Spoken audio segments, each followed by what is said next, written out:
सी video lectures में आपका स्वागत है। दोस्तों, इस लेक्चर में भी हम फाइल हैंडलिंग कंटिन्यू करेंगे जो कि हमने प्रीवियस लेक्चर में पढ़ा था। तो दोस्तों, फाइल हैंडलिंग में अभी तक हमने यही पढ़ा है कि हम किसी भी फाइल का कंटेंट डिस्प्ले कर सकते हैं, जैसे कि हमने लास्ट लेक्चर में एक प्रोग्राम की हेल्प से किया था। तो मैं इस लेक्चर में आपको ये बताना चाहता हूँ कि अगर हम कोई फाइल के कंटेंट डिस्प्ले करा रहे हैं लेकिन अगर वो फाइल एग्जिस्ट ही नहीं करती तो उस केस में क्या होगा। तो दोस्तों, उससे पहले मैं आपको सजेस्ट करूंगा कि आप इस YouTube वीडियो के बॉटम राइट कॉर्नर पे फुल स्क्रीन बटन पे क्लिक करें ताकि आप इस YouTube वीडियो का बेटर व्यू ले सकें। तो मैं एक प्रोग्राम बनाता हूं, include stdio.h include conio.h main function. मैं आपको इसका मीनिंग ऑलरेडी बता चुका हूँ। ये क्या करता है, ये एक स्ट्रक्चर होता है जो कि हम फाइल जो ओपन करते हैं या रीड करते हैं या राइट करते हैं उसकी इन्फॉर्मेशन स्टोर करता है और ये इस स्ट्रक्चर का एड्रेस स्टोर करता है। अब मैं ओपन कर रहा हूँ। हमें पता है ओपन करने के लिए fopen यूज़ करते हैं। मैं कोई भी फाइल का नाम दे देता हूँ जो कि मेरे को पता है एग्जिस्ट नहीं करती। सपोज मैं दे देता हूँ ASGJ, कुछ भी दे दिया और .c लिख दिया। मेरे को पता है ये फाइल एग्जिस्ट नहीं करती, तो मैं कुछ भी लिख दिया मैंने और मैं उस फाइल को रीड मोड में ओपन करने की कोशिश करूँगा, लेकिन फाइल खुलेगी नहीं क्योंकि मेरे को पता है ये फाइल एग्जिस्ट नहीं करती। तो इस केस में क्या एरर मैसेज डिस्प्ले होगा, तो उसके लिए मेरे को एक इफ़ लूप का यूज़ करना पड़ेगा, इफ़ स्टेटमेंट का यूज़ करना पड़ेगा। If fp is equal to null, यानी कि fp जो है, जो एड्रेस है जो कि इसकी तरफ पॉइंट करता है, स्ट्रक्चर जो ये फाइल स्ट्रक्चर है इसकी तरफ पॉइंट करता है और हमें पता है ये जो फाइल है वो इन्फॉर्मेशन स्टोर करेगा इसके बारे में। अगर ये है ही नहीं फाइल तो ये कोई इन्फॉर्मेशन स्टोर नहीं करेगा, तो ये किसी को भी पॉइंट नहीं करेगा, यानी कि ये नल होगा। तो if fp is equal to null यानी कि फाइल नहीं है, कोई एग्जिस्ट नहीं करती, तो हम प्रिंट करा देंगे printf फाइल नॉट फाउंड। उसके बाद गेट ch लगा देंगे ताकि आउटपुट विंडो क्लोज ना हो। मैं कंपाइल कर देता हूँ प्रोग्राम को एक बार कंट्रोल F9 से। 0 एरर। अब रन कर देता हूँ कंट्रोल F10 पे। आप देख सकते हैं आउटपुट स्क्रीन पे फाइल नॉट फाउंड, क्योंकि मेरे को पता है ये जो फाइल है ये एग्जिस्ट नहीं करती। तो दोस्तों, मैं एक बार आपको फिर बता देता हूँ मैंने क्या किया। ये fopen हमें पता है कोई भी फाइल ओपन करने के काम आता है। उसके अंदर मैंने कोई फाइल का नाम डाल दिया जो मैं ओपन करना चाहता हूँ और मेरे को पता है ये फाइल एग्जिस्ट नहीं करती। तो ये फाइल एग्जिस्ट नहीं करती तो ये जो स्ट्रक्चर है फाइल के नाम से, जो एक स्ट्रक्चर होता है ये कुछ भी स्टोर नहीं करेगा, क्योंकि ये स्ट्रक्चर हमेशा इन्फॉर्मेशन स्टोर करता है फाइल के बारे में, लेकिन ये फाइल एग्जिस्ट नहीं करती तो ये कुछ स्टोर नहीं करेगा। अगर ये कुछ स्टोर नहीं करेगा तो ये एड्रेस जो होगा इसका नल होगा, ये कुछ किसी को भी पॉइंट नहीं करेगा, नल होगा।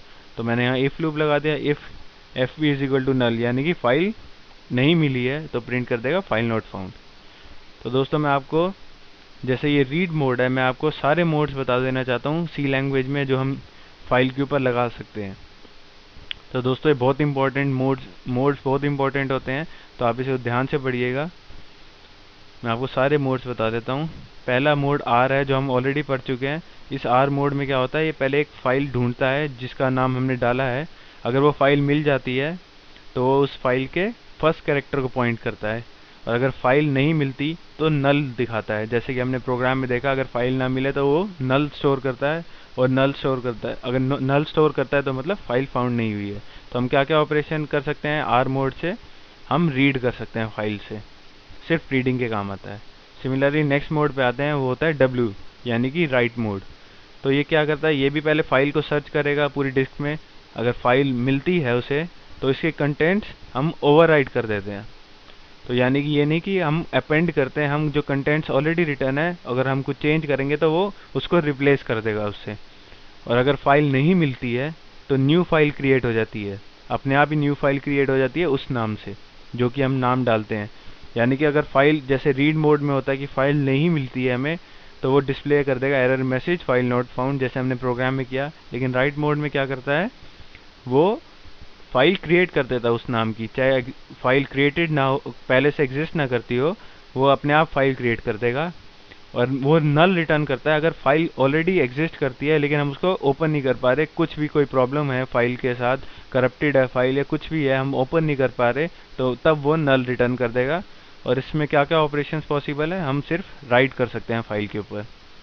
हम तीसरे मोड पे आते हैं, ए मोड यानी कि अपेंड मोड। इसमें भी वही होता है, पहले फाइल सर्च करेगा, अगर फाइल सर्च सक्सेसफुल है तो वो फाइल के लास्ट कैरेक्टर में पॉइंट करेगा।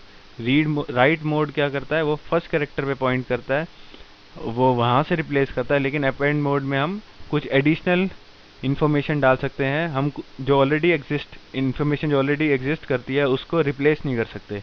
तो ये points towards the last character of the file. और अगर फाइल नहीं फाउंड होती तो न्यू फाइल इज़ क्रिएटेड, अगर उस नाम से फाइल नहीं मिलती है तो नई फाइल क्रिएट हो जाती है। और return null if file cannot be opened, return null if file cannot be opened यानी कि अगर फाइल करप्ट है वही बात होगी तो नल रिटर्न कर देगा। और इसमें क्या क्या ऑपरेशंस पॉसिबल हैं, adding new contents at end of file. Writing में हम बस रिप्लेस कर देते थे, इसमें ऑलरेडी एग्जिस्ट कंटेंट, जो कंटेंट ऑलरेडी एग्जिस्ट करता है उसके एंड में हम कुछ और ऐड कर सकते हैं। अब मैं 3 और मोड के बारे में बताना चाहूँगा जो कि काफ़ी कम यूज़ होते हैं लेकिन ये भी बहुत इंपॉर्टेंट है। तो पहला मोड है आर प्लस मोड। तो ये भी पहले सर्च करता है फाइल, इसको रीड प्लस मोड भी कहते हैं हम। फाइल सर्च करता है, अगर फाइल सक्सेसफुल है, मिल गई हमें फाइल, तो वही फर्स्ट कैरेक्टर को पॉइंट करेगा और नल रिटर्न कर देता है अगर फाइल नहीं मिलती तो। और इसमें क्या क्या ऑपरेशन कर सकते हैं, हमने देखा कि हम आर मोड में सिर्फ रीड ही कर सकते थे, लेकिन आर प्लस मोड में हम रीड भी कर सकते हैं, राइट भी कर सकते हैं और मॉडिफाई भी कर सकते हैं। सिमिलरली डब्ल्यू प्लस मोड में भी हम वही काम करेंगे जो डब्ल्यू करता है, लेकिन इसके साथ साथ भी क्या क्या ऑपरेशंस पॉसिबल है, हम रीड भी कर सकते हैं, राइट भी कर सकते हैं और मॉडिफाई भी कर सकते हैं। सिमिलरली अपेंड भी वही अपेंड ए प्लस जो है अपेंड प्लस है वो भी वही काम करेगा जो अपेंड करता है यानी कि ए मोड करता है। लेकिन इसके साथ साथ हम अपेंड के अलावा भी बहुत कुछ कर सकते हैं, हम रीड कर सकते हैं, अपेंड कर सकते हैं और मॉडिफाई नहीं कर सकते हैं, क्योंकि हमें पता है अपेंड मोड में हम सिर्फ एंड में ही चेंजेस कर सकते हैं।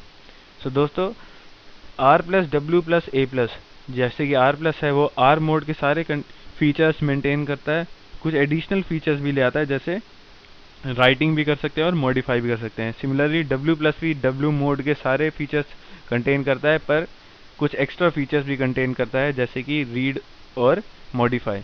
और ए प्लस जो है अपेंड का भी एक्सटेंडेड वर्जन समझ लीजिए इसको। इसमें हम क्या कर सकते हैं, हम अपेंड तो कर ही सकते हैं लेकिन रीड भी कर सकते हैं साथ साथ। सो दोस्तों, फाइल हैंडलिंग में ये काफ़ी इंपॉर्टेंट मोड्स थे जो हमने आज पढ़े। सो दोस्तों, आज के लिए इतना ही। अब नेक्स्ट लेक्चर से हम C++ लैंग्वेज करेंगे, क्योंकि मैं उम्मीद करता हूँ कि जो भी C लैंग्वेज में बेसिक्स था वो हमने ऑलरेडी कवर कर चुके हैं हम। तो नेक्स्ट लेक्चर में हम C++ के बारे में पढ़ेंगे। आप ये मेरा वीडियो हाई डेफिनेशन में भी डाउनलोड कर सकते हैं मेरी वेबसाइट sites.google.com/site/pllectures। मैं रिपीट कर देता हूँ एक बार, sites.google.com/site/pllectures। सो दोस्तों, आज के लिए इतना ही। Till next lecture, goodbye, take care.